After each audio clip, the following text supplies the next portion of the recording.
A new book details the dramatic effects that digital devices can have on today's tech-savvy kids. It's called iGen, Why Today's Super Connected Kids Are Growing Up Less Rebellious, More Tolerant, Less Happy, and completely unprepared for adulthood, and what that means for the rest of us. Oh boy, lots of work. Author and psychologist Jean Twenge coined the term iGen for kids who were born between 1995 and 2012.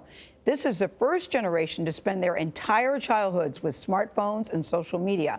Twenge reveals they are getting less sleep, postponing sex, and even delaying getting a driver's license.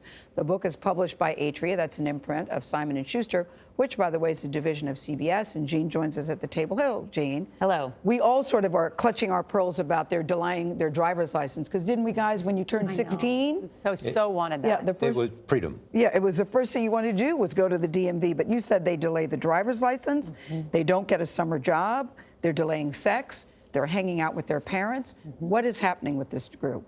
Yeah, so it's so common for people to say, oh, you know, kids are growing up so quickly these days. You say growing slowly. But they're growing up more slowly. So with teens, so 18-year-olds now look like 15-year-olds used to in terms of the things you mentioned, like getting a job and driving. Do they act like 15-year-olds, 18-year-olds? Well, in some ways they do. They just haven't had as much independent experience. But yeah, the driving one really struck me too. There was one young man who told me, well, I didn't get my driver's license because my parents didn't push me to get my license. Which to a Gen Xer like me, wait, what are you talking about? It's the other way around, that it's the kid pushing the parent. So is it smartphones the cause or something else?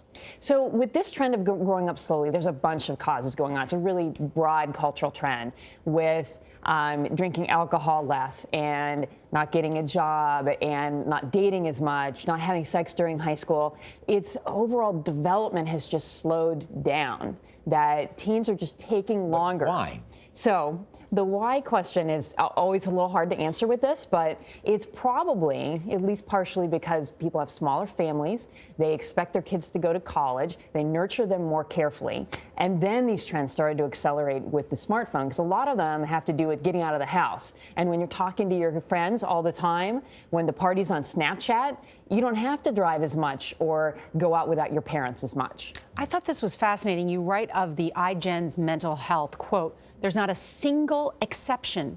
All screen activities are linked to less happiness, and all non-screen activities are linked to more happiness. That's the research?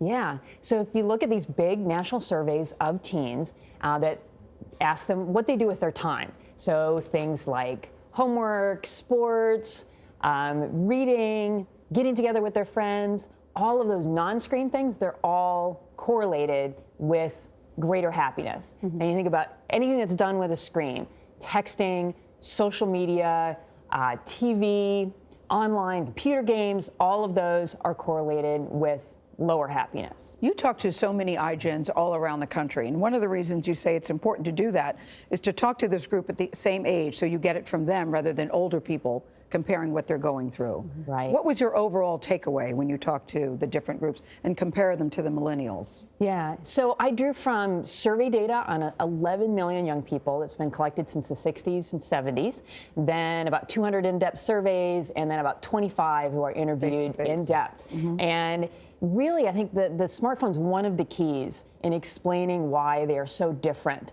from millennials. So, for example, that their mental health has really trended downward, starting around 2012. Should they have smartphones? Well, that's the question, right? So if you look at that link between smartphones and unhappiness or suicide risk factors or depression, what they suggest is it doesn't really harm to spend, say, up to an hour or even an hour and a half a day with a screen, but 2 hours and beyond, that's when you start to see the link to these mental health issues. That's interesting, yeah. Thank you so much. Yeah. How did one quick question, how did you, you're a mom, how did you change your own behavior with your kids? Yeah, so the day I analyzed that data, looking at screen time and unhappiness and depression, I took my kids' tablets and put them in a drawer. Wow. So there's a lot of flip phones at your house. Flip phones. They don't like you, Jean. They didn't seem to mind. I was kind of shocked. Yeah. Really, this is really important. Thank you so much. Thank you very much. Jean Twenge. The name of the book, iGen. It goes on sale next Tuesday. That's August 22nd, wherever you like to buy your books.